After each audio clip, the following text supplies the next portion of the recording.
Under the boughs where the shadows play, the wind hums songs at the break of day.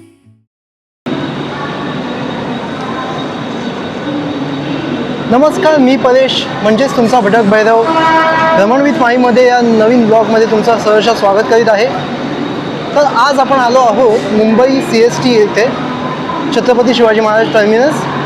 आपण चाललो आहोत काळा घोडा festival cover करायला. आज साधारणतः 1999 पासून या फेस्टिवलची सुरुवात झाली.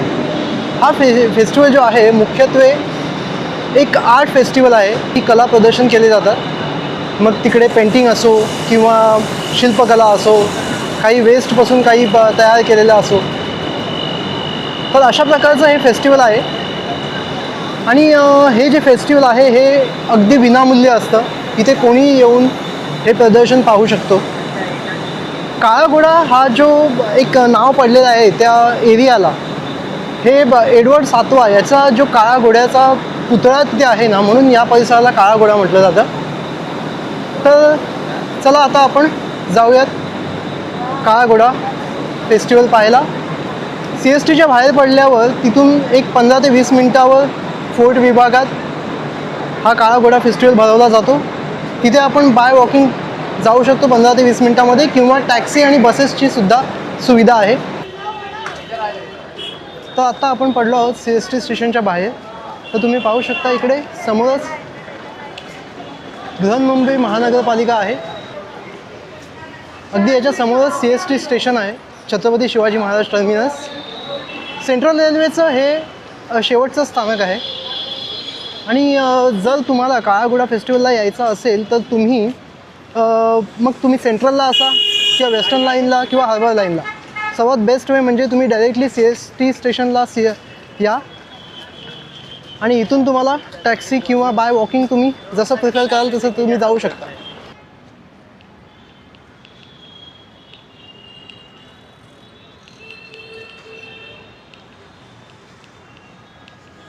तर मित्रांनो, प्लॅनमध्ये थोडंसं चेंज झालेलं आहे. दुपारचे 2 वाजलेत आणि प्रचंड प्रमाणात भूक लागले. तर आपण जवळच इथे कळ्याणी म्हणून एक प्रसिद्ध अशी बेकरी आहे, तर तिथे आपण जातो आहे पेटपूजा करायला. तर चला तिथे थोडं एक्सप्लोर करूयात, जेवूयात आणि मग निघू फोर्टला.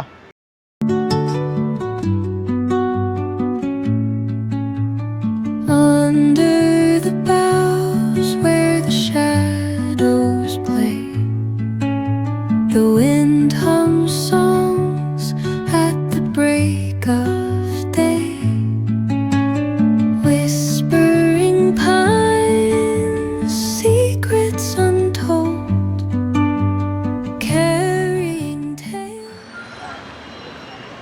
सो गाईज, आपण आत्ताच कळ्याणी बेकरीमधून आलो आहे. And seriously I tell you ना, की म्हणजे तुम्ही ही लिटरली 122 वर्ष जुनं हॉटेल आहे, इराणियन हॉटेल. Can you imagine? म्हणजे 122 वर्ष, म्हणजे कसं मॅनेज करता आलं असेल त्यांना ती टेस्ट किंवा काय, मला नाही माहिती. मी काय 122 वर्षापासून गेलो नव्हतो. पण सिरियसली म्हणजे आत्ता इराणियन कॅफे किंवा हॉटेल्स जे आहेत ना, तर तुम्ही बघाल तर ते असे सर्रास उघडलेले आहेत आपल्या ठाणा कल्याण साईडलासुद्धा. पण जे ऑथेंटिक टेस्ट किंवा जे पदार्थ इथे सर्व केले जातात ना, ते बाप आहेत भाई. म्हणजे तुम्ही 365 दिवस इथे रोज यायला पाहिजे आणि रोज यांचं एक एक ट्राय करायला पाहिजे. मी सिरियसली म्हणजे मी इतका ट्राय केलं यांचं मटन पफ आणि butter chicken sandwich. Butter chicken sandwich हा फक्त असं नाही की बटर चिकनची एक भाजी बनवले, बटर चिकन बनवले आणि ते जस्ट तुम्हाला ब्रेडमध्ये टाकून ग्रिल करून दिलं आहे. लिटरली म्हणजे बटर चिकनचं जे फील होतं ना ते तर आहेच, प्लस एक सँडविचचा पण जो एक ऑथेंटिक फील असतो ग्रिल सँडविचचा, तो सुद्धा होता. म्हणजे मिक्स त्यांची टेस्ट होती आणि ती इतकी अप्रतिम होती. आणि सेकंड याल त्यांचं मटन पफ. मटन पफ म्हणजे मटनचा किमा होता, तो स्टफ केलेला.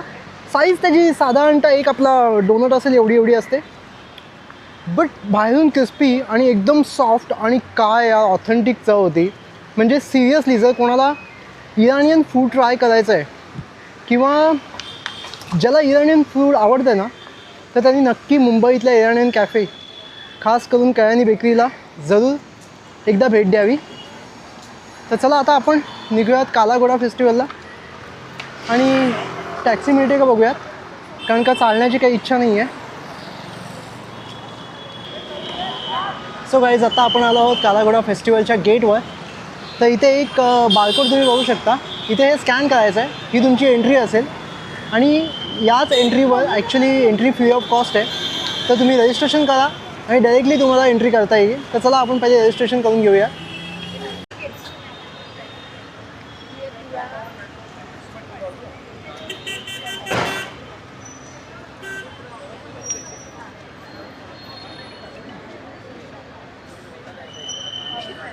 सो गाईज, अशा प्रकारे आपलं जे बुकिंग आहे ते कन्फर्म झालेलं आहे. तर तुम्ही इथे बघू शकता बुकिंग कन्फर्म. ओके, आता इथे दाखवायचं आहे आपल्याला केलेली आहे. 5 जन में से तो भी चलेगा. 5 जन एक करेंगे, हाँ। 3 जन के एक करेंगे.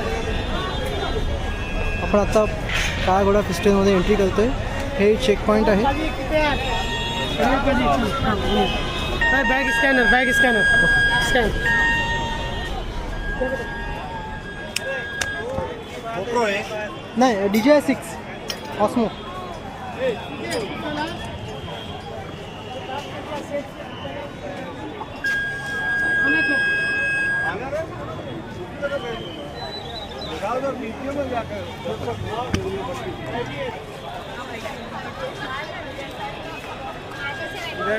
गाईज, आता आपण काळा घोडा फेस्टिवलमध्ये एंट्री केलेली आहे. तर तुम्ही मागे बघू शकता हे जे मॉन्युमेंट आहे, ज्यामुळे या जागेला काळा घोडा हे नाव पडलं आहे. किंग एडवर्ड 7 यांचा हा घोडा, याचं स्टॅच्यू आहे. तर यावरूनच याला काळा घोडा असं म्हटलं जातं. आणि हे जे फेस्टिवल ऑर्गनाईज केलं जातं हे काळा घोडा असोसिएशनच्या माध्यमातूनच केलं जातं. तर चला आपण आता एंट्री करूया आणि बघूयात काय काय इथे आपल्याला आर्ट्स बघायला मिळतात. तर तुम्ही बघू शकता हे जे मेन गेट आहे फेस्टिवलच्या जागेचं, निरनिराळ्या प्रकारच्या बॉटलच्या कॅपने हे सजवलेलं आहे. वरती लिहिलं आहे काळा घोडा आर्ट्स फेस्टिवल.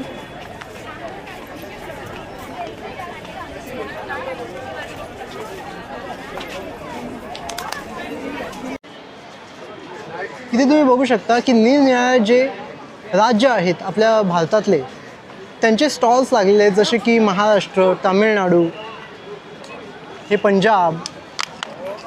अतिशय सुंदर अशा कलाकुसरीच्या वस्तू. आणि तुम्ही बघू शकता एक 3D प्रिंटेड किंवा एक 3D असं आर्ट आहे, जिथे मानवी शरीराचा अंतरंग आणि काही ऑर्गन्स जसं त्याचं हार्ट, लंग्स, याचं 3D ॲनिमेटेड असं प्रिंटिंग आहे.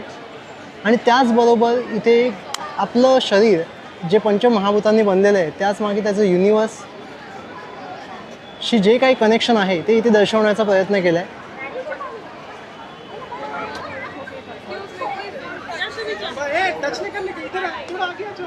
इथे तुम्ही बघू शकता की एक जुनं आणि नवीन याचा सुंदर असा मिलाप केलेला आहे. आपल्या लहानपणीचे जे काही म्हणजे एक 80s 90sचे किड्स जे गेम खेळायचे, जसे विट्टी दांडू झालं, भवरा झालं, इथे लुडोचा काही आहे, कॅरम, क्रिकेट. आणि आता जसं काळ बदलला आहे तसं ज्या रिअल गेम्सची जागा ही ॲनिमेटेड म्हणा किंवा एक व्हर्च्युअल रियालिटीने घेतलेली आहे. तर इथे दाखवलं आहे तुम्हाला जसं की PUBG, आत्ताच्या मुलांचे गेम्स. त्यानंतर एक 80sचे 90sचे जनरेशनचे जे किड्स आहेत ना, यांच्यासाठी हे एक जो जागा होती ही अतिशय महत्त्वपूर्ण होती. आमच्यासारख्या बऱ्याचशा मुलांनी मुलींनी इथे आयुष्यातला बराचसा वेळ खर्ची घातलेला आहे.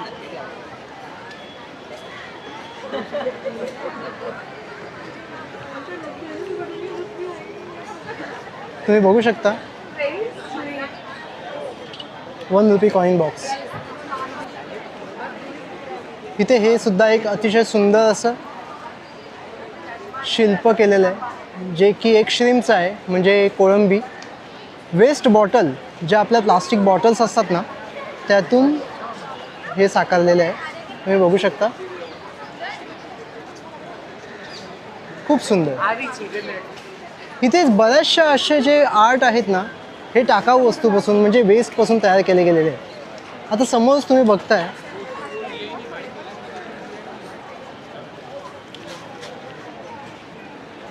हे बघा, हे एक मानवाची प्रतिकृती सादर केलेली आहे, जी की छोट्या छोट्या काचेच्या तुकड्यांनी, नंतर वुडन तुकड्यांनी, छोट्या दगडांनी अशी ही साकारलेली आहे. एक प्रकारचा यंत्रमानव म्हणा किंवा सगळे जे युग म्हणजे अश्मयुग, आत्ताचं जे युग आहे आणि येणारं भविष्यातलं जे युग आहे, इथे एकाच मॉन्युमेंटमध्ये दर्शवलेलं आहे. सुंदर.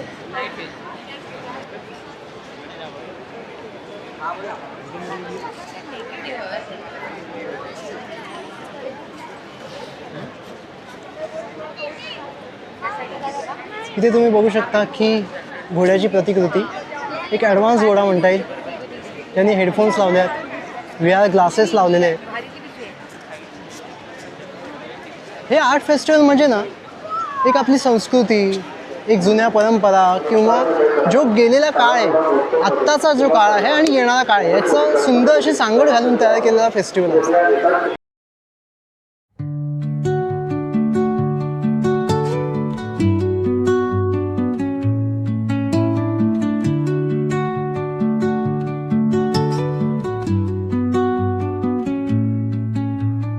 Under the boughs where the shadows या फेस्टिवलच्या, या वर्षीच्या फेस्टिवलमध्ये ना एक गोष्ट आवर्जून ध्यानात आणावीशी वाटते की ना, तुम्ही जर बघाल तर भरपूर ठिकाणी आपल्या सनातन संस्कृतीचं दर्शन अतिशय उत्तमरित्या साकारले गेलेलं आहे. अच्छा है खिचड़ी. जसं तुम्ही बघू शकता इथे हे जे आर्ट अतिशय सुंदर आणि कल्पनात्मकदृष्ट्या अतिशय छान केलेलं आहे. इथे आपल्या सनातन धर्मामध्ये जे 4 युग दर्शवलेली आहेत आणि जी मानतात की जी एक सतयुग, त्रेता, द्वापार आणि कलियुग, याचं एक सुंदर मूर्तिमंत उदाहरण इथे दिलेलं आहे की सतयुगामध्ये या 2 वेगवेगळ्या लोकांमध्ये हे 2 ज्या शक्ती होत्या त्या राहत होत्या, म्हणजे असुर शक्ती म्हणा, दैवी शक्ती म्हणा.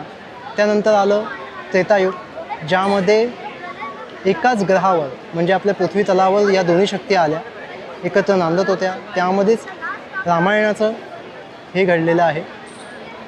त्यानंतर आलं द्वापार, तेव्हा या दोन्ही शक्ती ज्या होत्या या एकाच घरात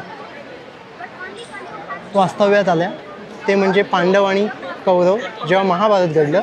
आणि आत्ताचं जे चालू आहे कलियुग, सनातन धर्मानुसार जे मानलं जातं कलियुग, कलियुगामध्ये या दोन्ही शक्ती असुर आणि दैवी या एकाच शरीरामध्ये वास्तव्य करतात.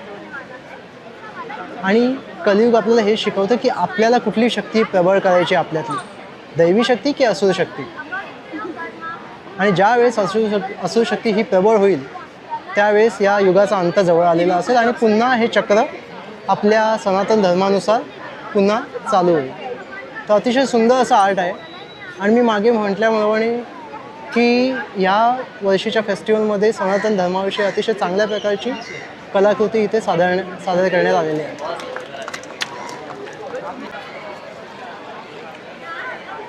तुम्ही बघू शकता इथे एक सुंदर अशी हत्तीची प्रतिकृती साकार केलेली आहे,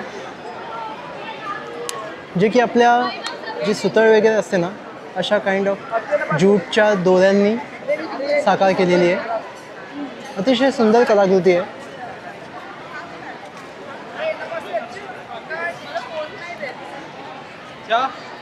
इथे बघू शकता तुम्ही बसण्यासाठी प्रॉपर जागा आहे, तर तुम्ही इथे बसून सुद्धा या सर्व कलाकृतींचा आस्वाद घेऊ शकता.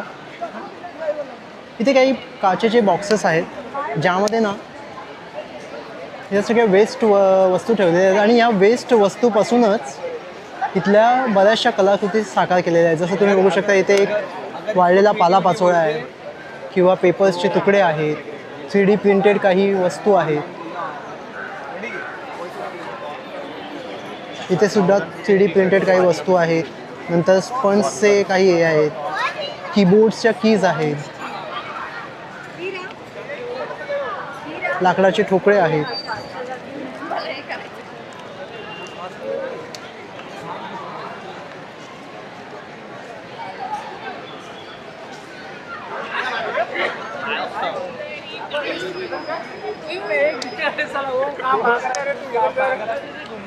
नंतर इथे तुम्ही बघू शकता एक सुंदर अशी हार्टची प्रतिकृती साकार केलेली आहे. फेब्रुवारी महिना जो आहे ना हा मुख्यत्वे करून एक व्हॅलेंटाईन मंथ म्हणून ओळखला जातो, तर त्याचीच काहीशी झलक इथे पाहायला मिळते. आणि या हार्टमध्ये आपल्या मुंबईच्या निरनिराळ्या ज्या वास्तू आहेत, जी ओळख आहे त्याची 3D प्रिंटेड मॉडेल्स जे आहेत स्केल मॉडेल ते इथे ठेवलेले आहेत.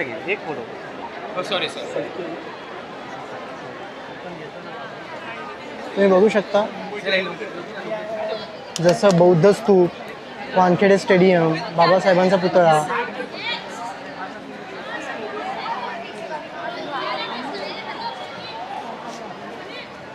नंतर या साईडला सुद्धा काही सुंदर असे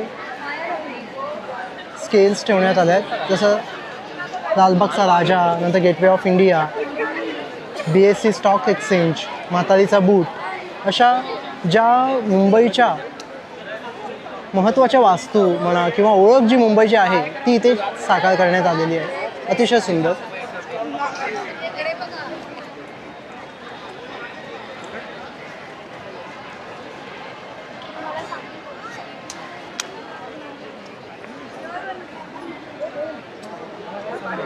इथे तुम्ही पाहू शकता की अश्वाचे काही मुखवटे साकार करण्यात आले.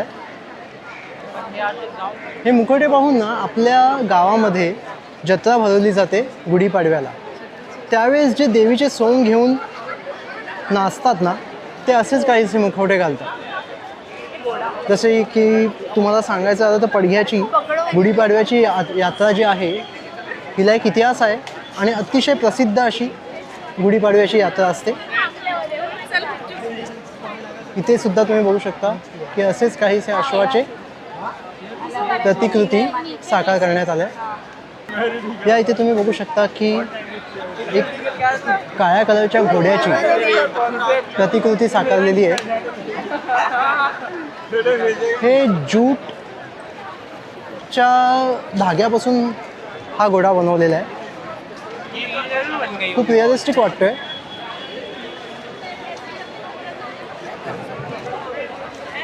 अतिशय सुंदर. त्यानंतर इथे तुम्ही बघू शकता की एक वेस्टपासून आपली मुंबईची जुनी ओळख काळी पिवळी टॅक्सी, ॲम्बॅसेडर टॅक्सी याची प्रतिकृती साकारले. साधारणतः 90च्या दशकामध्ये या ज्या काळ्या पिवळ्या टॅक्स्या होत्या या मुंबईच्या रस्त्यावर सर्रासपणे चालत होत्या. आतासुद्धा चालत आहेत, पण ॲम्बॅसेडर हा मॉडेल बंदच झाला आहे. त्यामुळे ही खूप जुनी एक आठवण आहे.